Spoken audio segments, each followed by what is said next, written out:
Hello student, तो हमारा प्रश्न नंबर 10वां है। क्या है बताइए, कैसे यह आकृति एक समलंब है? इसकी कौन सी दो भुजाएं समांतर है ना। इसको बताना है कि ये एक समलंब चतुर्भुज है या नहीं, और अगर है तो इसकी कौन कौन सी दो भुजाएं क्या है, समांतर है। क्या है, समांतर है। ठीक है, तो हम जो हमारे पास ये आकृति दे रखी है, हमारी आकृति का क्या नाम है? आकृति का क्या नाम है अपनी? ये दे रखा है आकृति का नाम KLMN। आकृति क्या है हमारी? KLMN। ठीक है, तो ये लिखी हमने आकृति KLMN में। नहीं, अब अपने को दिख रहा है कि ये वाला कोण L और कोण M। ठीक है, कोण L और कोण M अगर हम इन दोनों को जोड़ दें, मतलब कोण N की वैल्यू कितनी है 80, प्लस कोण M की वैल्यू है 100, तो 80 प्लस 100 कितना हो गया हमारा? 180 डिग्री। यही हुआ ना? कितना हो गया? 180 डिग्री। जब ये हमारा 180 डिग्री आ गया है, तो हमको पता है समांतर चतुर्भुज में आसन्न कोणों का योग कितना होता है? 180। तो देखो इसमें भी 180 आ गया ना। मतलब अगर कोई दो भुजाओं का समांतर चतुर्भुज के आसन्न कोणों का योग 180 डिग्री होता है। मतलब जो हमारी ये भुजा है MN, कौन सी भुजा हमारी?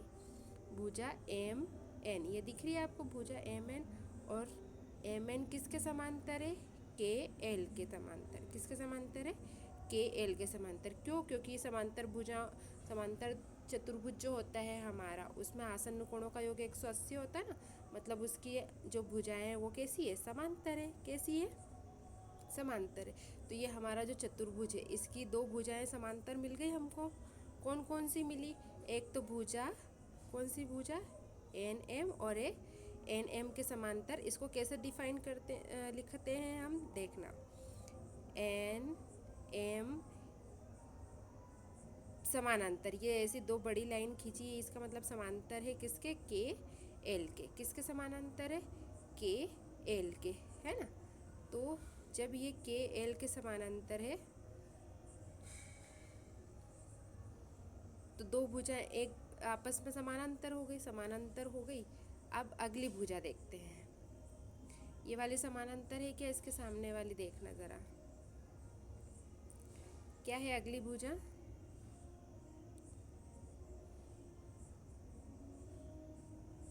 यही लिखा है हमने, देखो पहले जो जो हमने अभी समझा वो देख लेते। ये आकृति है हमारी KLMN से, तो L प्लस कोण M, तो कोण L जोड़ दिया, 80 प्लस 100, तो हमारा मान कितना आ गया था? 180। हमने लिखा समांतर चतुर्भुज के आसन्न कोणों का योग 180 डिग्री होता है। अतः जो भुजा हमारी NM है वो किसके समानांतर हो गई? KL के। ये लिखा है NM समानांतर KL। इसलिए KLMN एक समलंब चतुर्भुज होगा, क्योंकि ये तो दोनों समानांतर हो गई ना। अब ये दोनों हुई क्या? ये वाली, ये और ये नहीं हुई, क्योंकि ये इसको अगर आगे बढ़ाएंगे तो ये आपस में मिल जाएगी। और समांतर रेखाएं क्या होती है? जो आपस में कभी ना मिले, जो आपस में कभी ना मिले। पर जो हमारी भुजा है LM और भुजा KN, तो ये तो आपस में जाके यहाँ आगे मिल जाएगी। मतलब ये तो भुजाएं समानांतर नहीं है, सिर्फ एक समानांतर भुजा है। तो ये कौन सा चतुर्भुज हुआ? समलंब चतुर्भुज। कौन सा चतुर्भुज है? समलंब चतुर्भुज। क्योंकि समलंब चतुर्भुज में दो भुजाएं समानांतर होती है पर दो नहीं होती है। तो ये हमारा कौन सा चतुर्भुज हो गया? समलंब चतुर्भुज। कौन सा? समलंब चतुर्भुज। ये लिखा है हमने। इसलिए KLMN एक समचतुर्भुज होगा, क्योंकि ये वाली भुजा तो आपस में समानांतर हो गई, ये NM समानांतर KL, जबकि LM KN के समानांतर नहीं है। ठीक है, आया समझ में? अगला क्वेश्चन है हमारा क्वेश्चन नंबर 11। कौन सा क्वेश्चन है? Question number 11। क्वेश्चन नंबर 11 में हमको दे रखा है एक आकृति दे रखी है 3.27 में। M क्या दे रखा है? M कोण C ज्ञात करना है। है ना। क्या याद करना है, एम कोण सी, मतलब ये वाला एंगल, ठीक है। और दे रखा है कि ए बी जो हमारी भुजा है, ए बी किसके समानांतर है, डी सी के समानांतर है। किसके समानांतर है, डी सी के समानांतर। और हमको सी की वैल्यू निकालनी है, ठीक है। तो आकृति में हमको ऑलरेडी जो दे रखा है वो हमने लिखा है। क्या दे रखा है आकृति में, देखो आकृति के अनुसार ए बी समांतर है डी सी के। ये प्रश्न में दे रखा है, हमने अपने मन से कुछ नहीं लिखा है, यही लिखा है आकृति के अनुसार ए बी समानांतर है डी सी के। अर्थात कैसे लिख सकते हैं हम, ये ए बी समानांतर है डी सी के। जो प्रश्न में दे रखा है वही लिखा है अपन ने, एक्स्ट्रा कुछ भी नहीं लिखा है। जब भुजाएं समानांतर होती है तो उनके आसन्न कोणों को उनका आसन्न कोणों का जोड़ कितने डिग्री होता है, 180 डिग्री। तो ये दोनों आसन्न कोण कौन कौन से हैं हमारे पास, देखो ज़रा इसमें, ये वाली भुजा है ना समानांतर, देखो ये वाली भुजा इसके समानांतर है, तो इनके आसन्न कोण कौन से हो गए, एक तो कोण बी और एक कोण सी, और इनका जोड़ कितना होता है, 180 होता है ना, ठीक है। तो कोण बी की वैल्यू कितनी है हमारे पास, 120 प्लस का प्लस कोण सी बराबर 180। ये 120 उठ के उधर गया तो कोण सी बराबर क्या हो गया, 180 में से 120 घटा दिया, 180 में से 120 गया तो कितना बचा, 60। तो जो हमारा कोण सी है, इसी की वैल्यू पूछी थी ना, कितनी आ गई हमारी, 60। कोण सी की वैल्यू कितनी आ गई, 60। आया समझ में। तो हमने जो यहाँ पर अभी मैंने करके बताया है वही का वही लिखा है, देखना ज़रा, है ना। क्या लिखा था हमने कि ये जो समानांतर है भुजा ए बी समानांतर है डी सी के, तो ये जब समानांतर है तो इन दोनों का जोड़ 180 के बराबर होगा। ये लिखा है आकृति में ए बी डी सी के समानांतर है, अर्थात ए बी समानांतर है डी सी के। तो फिर हमने कोण बी और कोण सी को जोड़ दिया, तो कोण बी प्लस कोण सी बराबर 180। क्यों होता है, क्योंकि आसन्न कोणों का योग 180 डिग्री होता है। फिर b की वैल्यू 120 है तो यहाँ पे हमने b की वैल्यू रख दी, प्लस सी ऐसा का ऐसा बराबर 180। जब ये 120 उठ के बराबर के इधर गया तो अभी था प्लस का, तो इधर आया तो माइनस का, तो 180 में से 120 गया तो हमारी c की वैल्यू कितनी आ गई, 60। तो हमसे यही पूछा था ना m कोण c की वैल्यू, तो ये आ गई हमारे पास m कोण c की वैल्यू 60 डिग्री। m कोण c की वैल्यू कितनी आई हमारे पास, 60 डिग्री, ठीक है। आया समझ में। फिर नेक्स्ट क्वेश्चन है हमारा क्वेश्चन नंबर 12। क्वेश्चन नंबर 12 है, क्वेश्चन नंबर 12 में हमसे क्या पूछा गया है, आकृति 3.28 में कोण P, कौन सा कोण की बात हो रही है, कोण P और कोण S की माप ज्ञात करनी है अपने को। यदि जो SP है, ये SP भुजा दिख रही है ना आपको, SP समानांतर, ये जो दो लाइन खींची इसका मतलब है समानांतर है RQ के, मतलब ये दोनों आपस में कैसी, ये समानांतर है। समानांतर मतलब एक दूसरे को कभी भी नहीं काटेगी, समानांतर है।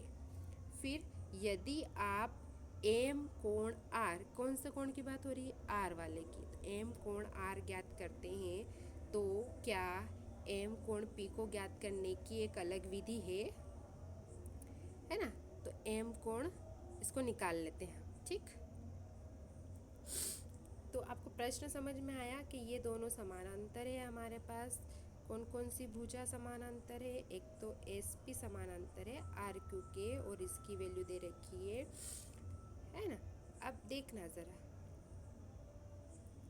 ये जब भी मैं डायग्राम में ऐसा चित्र बना रहता है हमारे पास, ऐसा एंगल जब भी आपको दिखे उसका मतलब है वो कितने डिग्री का कोण है, 90 डिग्री का। देखना ज़रा, ये यहाँ पे लिखा है ना, ये ऐसा एंगल बना ना, ये वाला चौकोर, इसका मतलब है कि ये कितने डिग्री का कोण है, 90 डिग्री का। कितने डिग्री का, 90 डिग्री। वहाँ पे नहीं लिखा रहेगा तो भी आपको हमेशा ध्यान रखना है कि जब भी ऐसा साइन हो, ये ऐसा चौकोर बने, उसका मतलब है वहाँ पे 90 डिग्री लिखा है ना, ठीक है। तो मतलब हमारा कोण R की वैल्यू कितनी है, 90 डिग्री, ठीक है। हमको ऑलरेडी प्रश्न में बोल रखा है कि ये दोनों भुजाएं आपस में समानांतर है, और समानांतर होती है तो हमने क्या पढ़ा था कि दोनों जो आसन्न कोणों का योग कितना होता है, 180। तो हम दोनों कोणों को जोड़ देंगे, किस किस को जोड़ेंगे, कोण R, है ना। क्या लिखा हमने, देखो ये दोनों कोण आसन्न कोण है ना, कोण आर और एस, तो कोण आर प्लस कोण एस बराबर आसन्न कोणों का योग 180 डिग्री होता है। कोण आर की वैल्यू अभी कितनी थी, 90 डिग्री, चौकोर बनाया है ना उसके ऊपर, प्लस कोण एस बराबर 180 डिग्री। जब ये 90 उठ के इधर आया तो कोण एस बराबरी पर 180, उसमें से 90 घटाया तो 180 में से 90 गया तो कितना बचा, 90 डिग्री। तो एस की वैल्यू कितनी आ गई हमारी, 90 डिग्री। एस की वैल्यू कितनी आ गई, 90 डिग्री।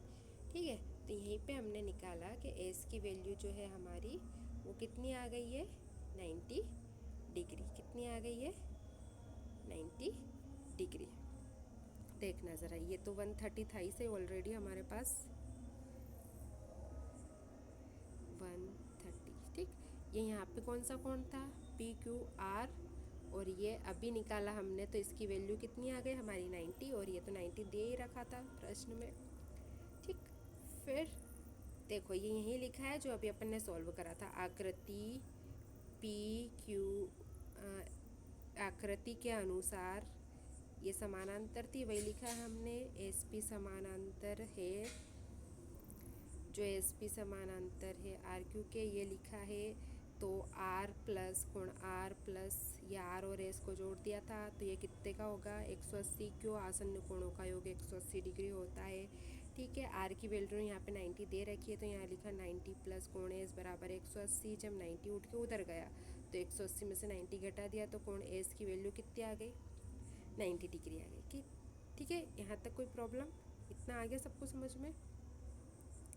ठीक है, अब कोण एस की वैल्यू निकाल ली हमने, अब किसकी निकालनी है, कोण पी की भी निकालनी है। कोण एस की निकाल ली है, कोण पी की निकालेंगे अब। ठीक है, इसको पहले हम क्लीन कर देते हैं।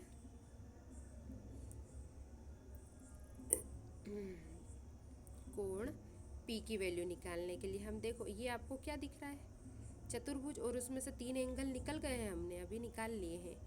कोण क्यू की वैल्यू ऑलरेडी प्रश्न में दे रखी है हमको, 130 दे रखी है ना, यहाँ पे देखो इसकी 130 दे रखी है, इसकी 90 है, और इसकी अभी हमने निकाली 90। तो चतुर्भुज में अगर हमको 3 कोण का मान पता है तो चौथे कोण का हम मान निकाल सकते हैं ना। कैसे निकाल सकते हैं, चतुर्भुज की प्रॉपर्टी लगा के। चतुर्भुज की प्रॉपर्टी सबको पता है ना, चतुर्भुज के चारों कोणों का योग कितना होता है, 180 डिग्री होता है। तो देखो हम कौन से चतुर्भुज की बात कर रहे हैं, पी क्यू आर एस में चारों कोणों को जोड़ दो। कौन सा कोण है, पहले कोण पी प्लस कोण क्यू प्लस कोण आर प्लस कोण एस बराबर 360 डिग्री। चतुर्भुज के तीनों कोणों का, चारों कोणों का योग 360 डिग्री होता है। कोण पी की वैल्यू नहीं पता है तो यहाँ कोण पी ऐसा का ऐसा। कोण क्यू की वैल्यू कितनी है, 130 डिग्री, प्लस कोण आर की वैल्यू कितनी है, 90 डिग्री, प्लस कोण एस की वैल्यू हमने यहाँ निकाली थी ना, वो भी कितनी थी, 90 डिग्री। ठीक है, बराबर 360 डिग्री। ठीक, ये हो गया कोण पी प्लस, जोड़ो इनको, 130 में 90 जोड़ा और 90, तो 130 90 प्लस 90 कितना हो गया, ये हमारा 310 डिग्री बराबर 360 डिग्री। ठीक है, ये 310 उठ के इधर गया तो कोण पी बराबरी पर हो गया 360 माइनस 310। 360 में से 310 गया तो कितना आया, 50। कितना आया, 50। तो हमारी पी की वैल्यू कितनी आ गई, 50 आ गई। ठीक है, तो हमने यही लिखा है, देखो आगे चतुर्भुज पी क्यू आर में ये लिखा है, पी क्यू आर एस में कोण पी प्लस कोण क्यू प्लस कोण आर प्लस कोण एस बराबर 360। क्यों, क्योंकि चतुर्भुज के चारों कोणों का योग 360 डिग्री होता है। पी की वैल्यू नहीं पता है, पर क्यू की 130 थी, आर की 90 थी, और एस की हमने ऑलरेडी यहाँ निकाल चुके थे तो यहाँ रख दी बराबर 360। 130 और 90 और 90 को जोड़ा तो हमारे पास आ गया 310 बराबर 360। ये 310 उठ के इधर गया तो माइनस का हो गया, तो 360 में से 310 गया तो पी की वैल्यू कितनी आ गई, 50। कितनी आ गई पी की वैल्यू, 50। इस प्रकार हमने आर निकाल लिया। कोण आर ऑलरेडी देखो इधर ये चौकोट का निशान बना था ना, तो कोण आर की वैल्यू तो 90 डिग्री आ गई है हमारे पास। ठीक है, ये रही कोण आर की वैल्यू। फिर क्या है, कोण पी की वैल्यू हमने निकाली थी, ये अभी 50 निकाल ली, और कोण एस की वैल्यू ये रही 90 डिग्री। तो ये रही 90 डिग्री। ठीक है, आ गए हमारे पास सारे मान। आप चाहें तो इनको उतार सकते हैं। ठीक है, ये रहा हमारा क्वेश्चन। आप चाहें तो स्क्रीनशॉट ले सकते हैं। देखो ये यहाँ पे इसके चतुर्भुज के नाम आप डाल लेना। ये था अपना पी क्यू आर एस। ये दे रखा था अपने को 90 डिग्री और ये दे रखा था 130 डिग्री। ठीक है, आप स्क्रीनशॉट लेना चाहें ले लीजिए। ये रहा, और छोटा कर देती हूँ इसको। ये अब ले लीजिए आप स्क्रीनशॉट।